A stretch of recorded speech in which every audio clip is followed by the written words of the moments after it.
friends. Welcome to Flosstube and Variety Show number 114. Today is Friday, April 26th, 2024. I'm Emily Williams in Chapel Hill, North Carolina. Thanks so much for joining me today. It's a gorgeous, gorgeous spring day here in North Carolina. Sunny, not too hot, not cool. It's kind of perfect to be outdoors, but I'm indoors making this video.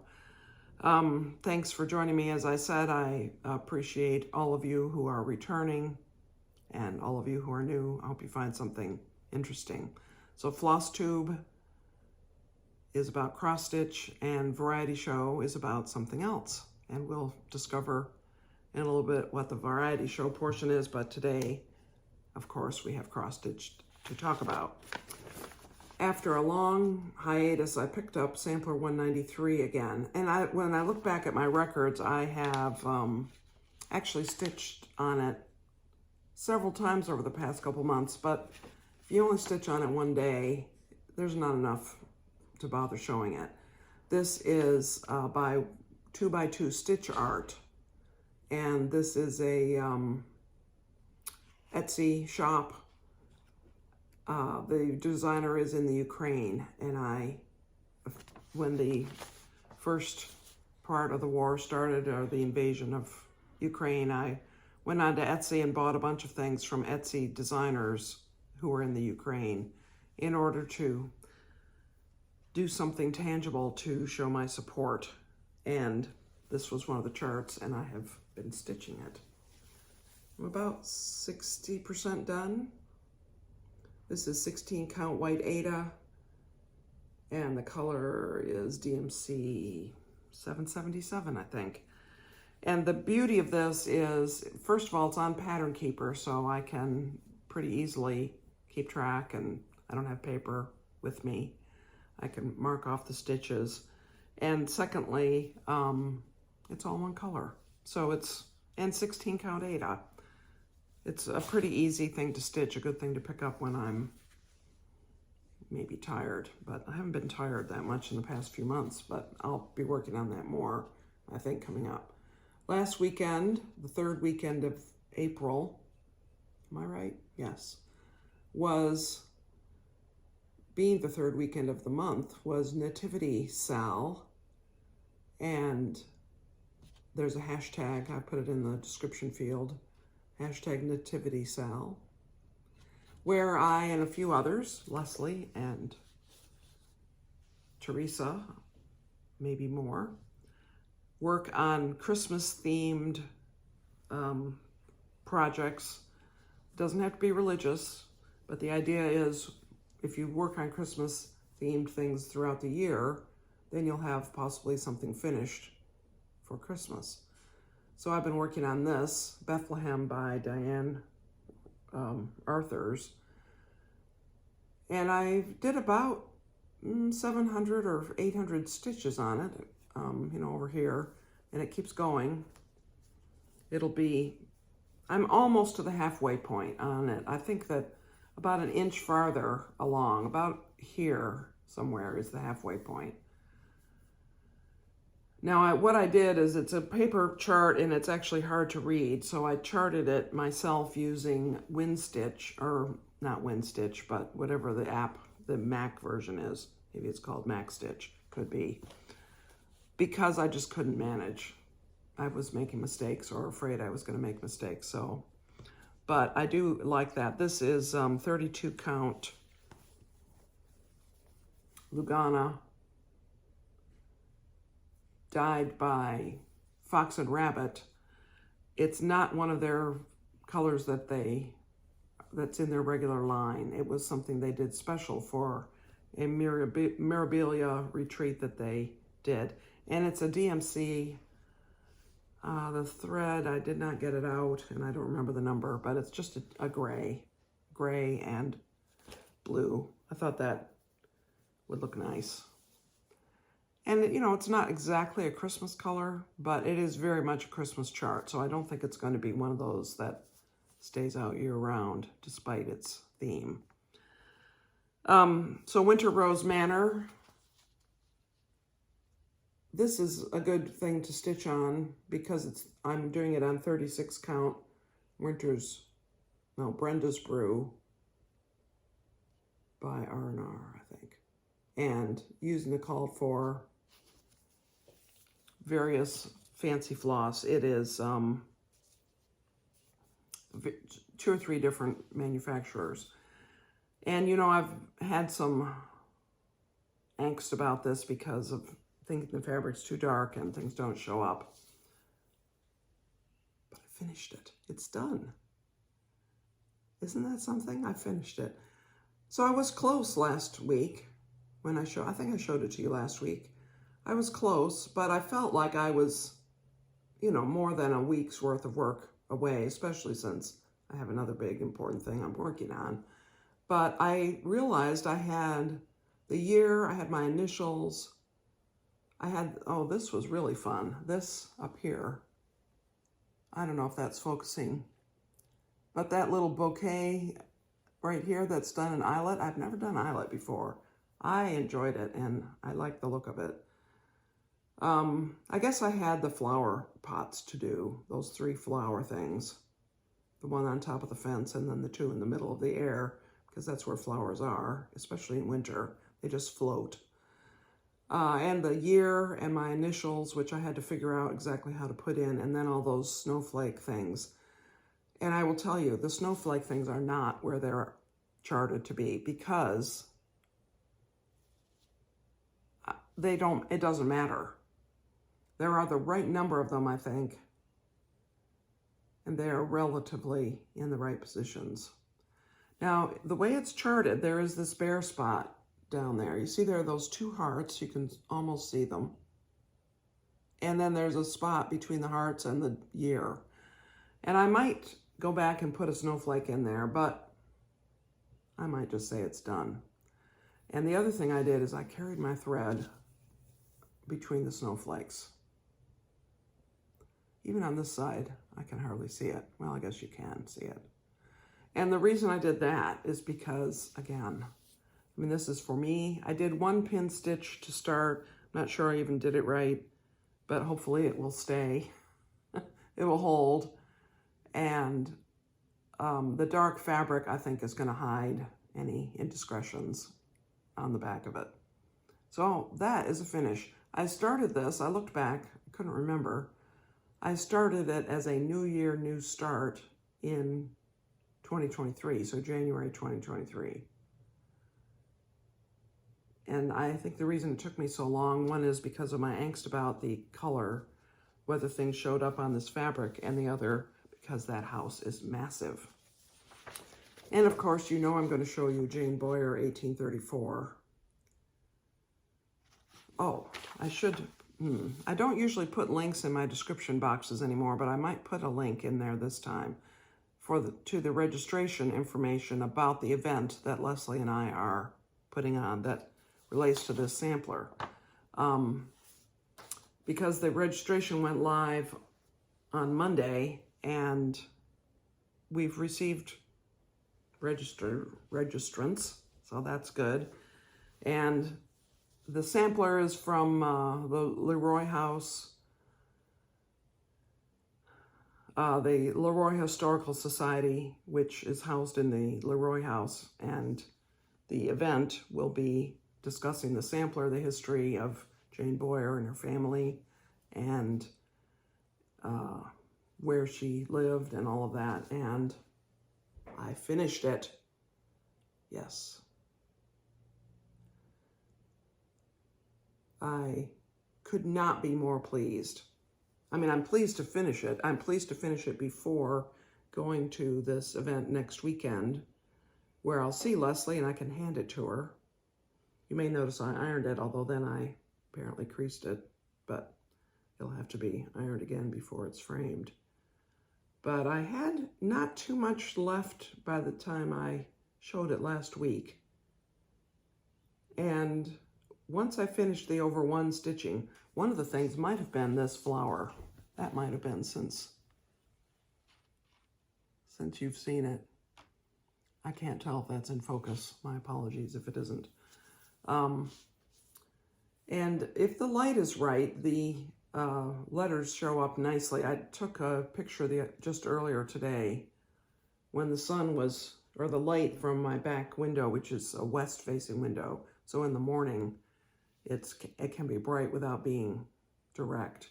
And I got a pretty good picture. Maybe I'll stick that in here. But I'm very pleased. And Leslie's husband is a professional photographer, so he will be able to get a good picture of it. My recommendation is it be photographed before before the glass is put on it, but anyway, that's finished. So in the past 2 weeks, I have finished 3 things: Lost, Hands Across the Sea, Winter Rose Manor, and Jane Boyer. So, isn't that something? That means the decks are getting cleared. And I was thinking I should do another whip parade, because some of the projects that I work on, you haven't seen hardly any of in the past couple months, because I've mostly shown you Jane Boyer and just a few things. But I'll wait. After the event this coming weekend, which I'm about to tell you about, we'll see what my plans are, what my situation is. So, I will tell you now about the event this coming weekend. The Queen City Sampler Guild's, it has a name. It's a specific event. And I don't know the history of it. I should learn the history of it, since I'm now a member of that guild. And I'm the newsletter editor. Yes, there will be a newsletter May 1st. It is not fully pulled together yet, but people have been sending me a lot of content for it, so that's excellent. Anyway, it's a specific event, and Nicola Parkman is the presenter, and she's bringing a particular sampler with her. I think it's a Scottish sampler. So is it a Scottish sampler? A sampler. So for sure, I will be starting that and working on that. And one of the reasons that I have resisted the very strong temptation to start something new is because I know that that's coming up, and there'll be a project coming out of that. So that's fantastic. I am delighted to have finished that. And I will say that my table is a mess. It is a complete mess. Which reminded me, as I was trying to clean it up earlier today, that I heard an excellent presentation by one of our pastors when I used to work at the Chapel Hill Bible Church, which I worked at for 19 years, on, well, he called it the phases of work, or the cycle of work.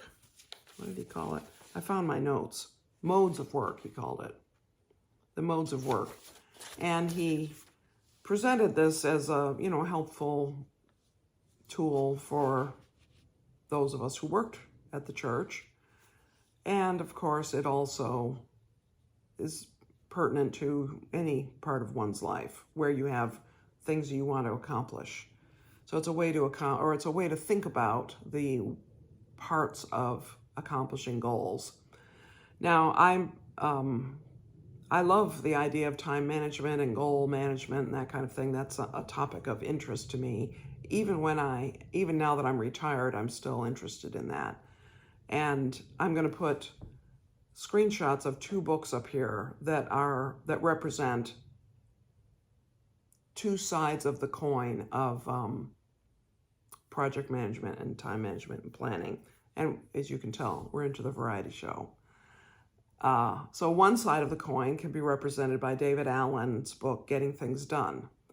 And his approach is that we all have made commitments to do things, whether they're commitments to ourselves or commitments to our family, our friends, our boss, our church, our organizations that we serve, whatever it is. We've made commitments.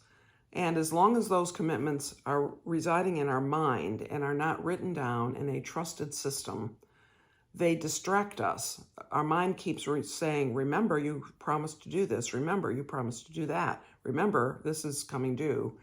And it's a distraction from actually being able to do anything, because your mind is continually bombarding you with, don't forget, don't forget, don't forget. And so his idea is that all of the commitments we have, we should put in a trusted system that's not in our mind, so that our mind can relax. Our mind can say, okay, I don't need to keep reminding my person about this because I know it's in the notebook or it's in the spreadsheet or wherever the trusted system is. Now, he recommends actual paper notebooks, and there are a lot of reasons for that, which I'm not going to go into. But, I mean, I do have a trusted system myself. I don't use it as I ought. And I'm sort of hoping that having this conversation with you will remind me that I should do it. But here's his theory. You take your task that you've committed to, you write it on the top of a piece of 8.5 by 11 paper.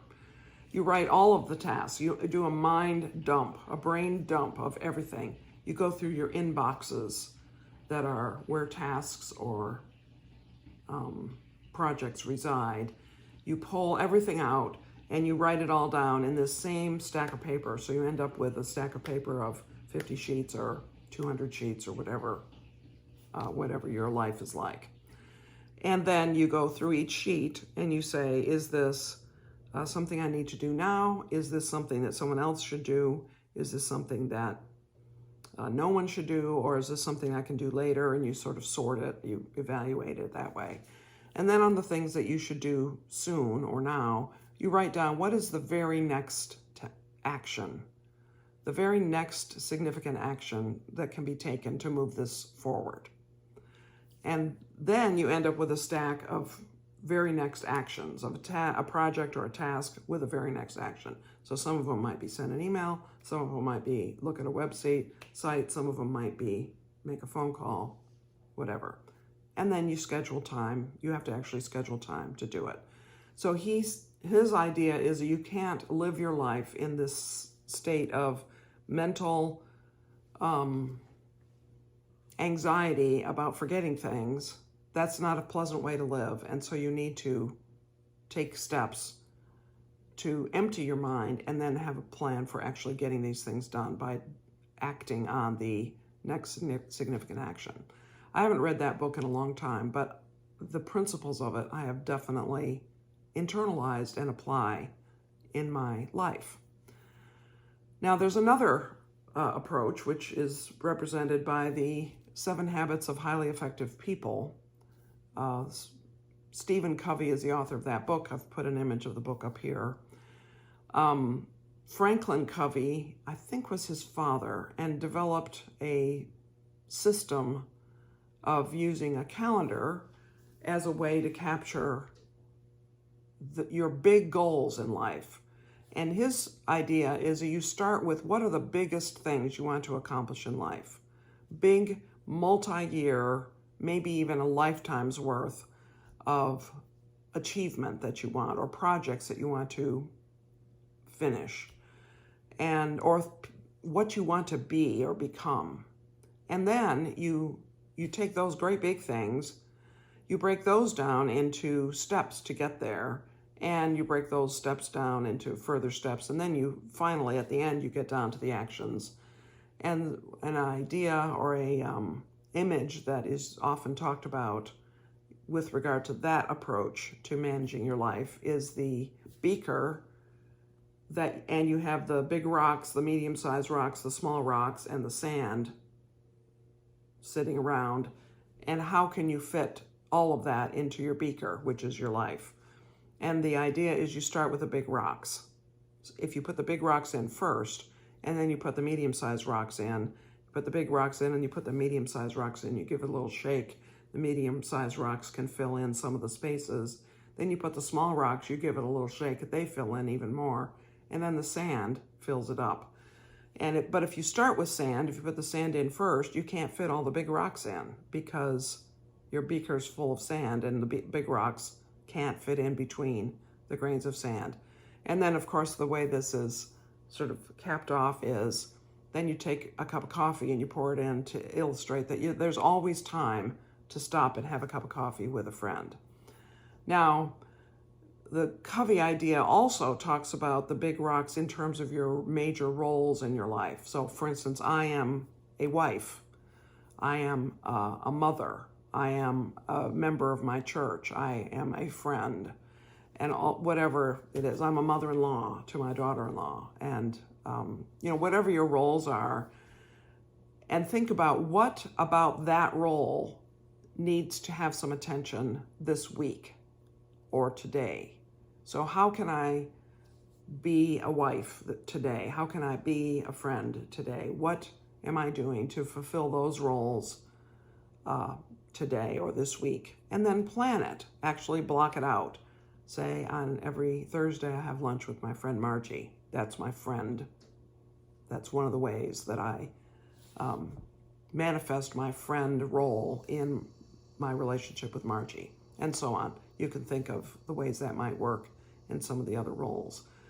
And another principle, which I'm not sure I got this from Stephen Covey, but I certainly have internalized it from somewhere, is there are some things that only you can do. And one of those, for instance, for me, is I am the only person who can be Byron's wife. I am the only person who can be Scott's mother, and so forth. Now, I'm not the only person who can be Margie's friend, and that's an important distinction. But if there is a role in which you are the only person who can do that, or a task in which you are the only person who can do it, then you should do it. But if someone else can do it, then you should think, is this where I should be putting my effort, or should someone else do it? So this really comes out more in jobs, in work environments, that, if I am the head of this project, then I'm the only person who can be the head of the project. But if several people have the ability to make the copies for the meeting, then maybe I shouldn't do it, someone else should do it. And whatever. That's sort of trivializing it. But those are two approaches. So you start with either the tasks in order to empty your mind so your mind can be quiet and peaceful as it does each individual step on those bigger projects, or you evaluate your life in terms of what are your big rocks, what are the big things that you want to accomplish in your life. Just one more example on the big things topic was some years ago, Cindy and I started talking about getting a long arm quilting machine and having a long arm business. And there's some other things that I've talked about, I think, in my variety show at other times, but we decided we needed to find out if we were really suited to that, if we would enjoy it. So we took some classes and researched what machine we would want to own, what brand, what model, and so on. And then we got it. And so now we have it, and there's still some steps that we should take if we really want to get a business going, which I think we're about ready to do that. The whole pandemic situation slowed a lot of things down for a lot of people, but maybe we're emerging from that enough to think of taking some more of our next steps toward establishing a business. Yeah. So anyway, that's a galloping horse topic though, but it's an example of a big rock that we then have thought about how to achieve, how to break it down into smaller, shorter term goals and projects. Now, when I was clearing off my table, I was realizing that I was engaging in maintenance mode. Now, as I started by saying that one of our pastors talked about the modes of work, and the three modes of work are planning mode, crafting mode, and maintenance mode. And I have urged him to write an article or something about his ideas because I think they're great. So I'm not trying to steal his thunder, and I'm not going to describe it well. But the point is that let's start with planning mode, because I'm in planning mode right now. I'm thinking about what do I want to do now. So I'm planning to do the sampler that I'm going to get the materials and instruction for at this event next weekend. And as part of that, I'm going to have a project bag ready and have a hoop ready and have a pair of scissors ready and, you know, have the cover sheet of the project, what it's going to look like, ready to be able to pull out to show you on a video whenever I decide to show it. And that's sort of part of planning mode. Another part of planning mode is thinking, well, I have, you know, however many projects I have going, do I want to start something new? And if I do, I need to decide on the fabric, I need to decide on the threads, I need to decide on the count, that kind of thing. Another part of planning mode is what other resources do I need? It's interesting, having finished 3 projects, I have 3 hoops that are just sitting there. But sometimes when I've wanted to start a project, because my process is to have the pattern, the fabric, the thread, and the hoop, and the needle minder in a project bag. So each project has a hoop that's always with it, needle minder, and a needle that's always with it. And sometimes scissors. I have some scissors that are safe enough to put in a project bag, which of course at this moment, I don't have any within reach that are safe. But that idea. So that's part of planning mode. Then crafting mode is doing it, is sitting here to actually work on it, or in my sewing room if I'm working on a sewing project or making a quilt. And in that, I may need certain resources, so I've planned to have the resources ready, but there are sort of additional resources that are needed for crafting mode that are not needed for planning mode. One of them would be a tablet stand that I can put my tablet on so I can use Pattern Keeper, so I can use that to help me stitch, or having a well-lighted place for my pattern, having my magnifying setup working or charged if it's my portable one. So that's crafting mode and actually doing it. And crafting mode produces something. You know, there's a product that happens in crafting mode. And then finally is maintenance mode, which is what I'm doing when I'm trying to clean up this table. And that includes putting away the things and, you know, putting the pattern in the finished pattern, jotting down in my notebook when I finish something or on the pattern, or putting a post-it note or recording the fabric or the date or something. That's all maintenance mode. Now, it's interesting because, of course, because this was delivered in a church context, there were some proverbs from the book of Proverbs in the Bible that were attached to some of the concepts of this.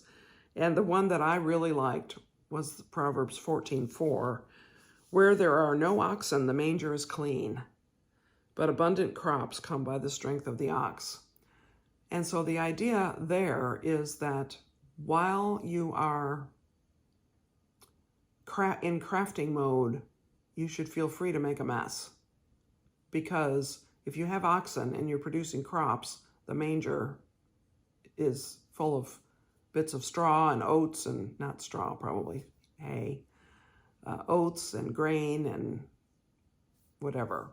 So the manger is not clean if you have no oxen. If you're not doing anything, then the manger is clean. But if you're doing something, it's likely to be messy.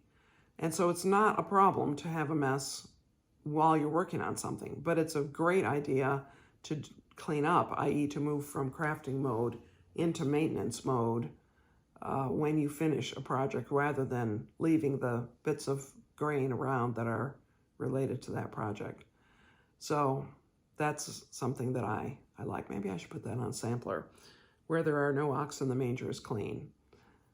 And I would say that we can apply that more broadly in our lives. If we're busy people, it's likely that we will not have a completely tidy house because it takes time and a mindset change to move from the busyness, the activity of being busy, to the cleaning up part.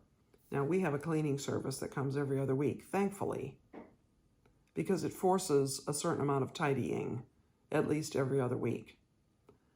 And I think that that has been very good for us. It's a good routine. It causes a certain amount of decluttering and evaluation of our surfaces and our stuff on a weekly basis. Now, we haven't really kept up with certain areas of the house, the computer room, for example.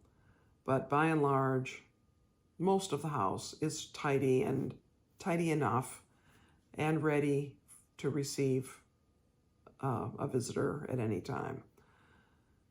And so that's great. But it does take a certain amount of maintenance mode, which does take a mindset change from crafting mode.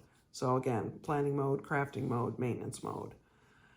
And then there's a fourth mode, which for some types of things fits between crafting mode and maintenance mode. And that is, you might call it performance mode or execution mode. And that would be, for instance, I do a certain amount of planning of what I'm working on, and I then work on it. So I've done planning mode or crafting mode, and then I talk about it. And so that mode, performance mode, requires me to have a certain amount of organization, a certain amount of both physical and mental organization. You know, the things I want to show you are here. The things that I want to talk about are here, or in notes, possibly.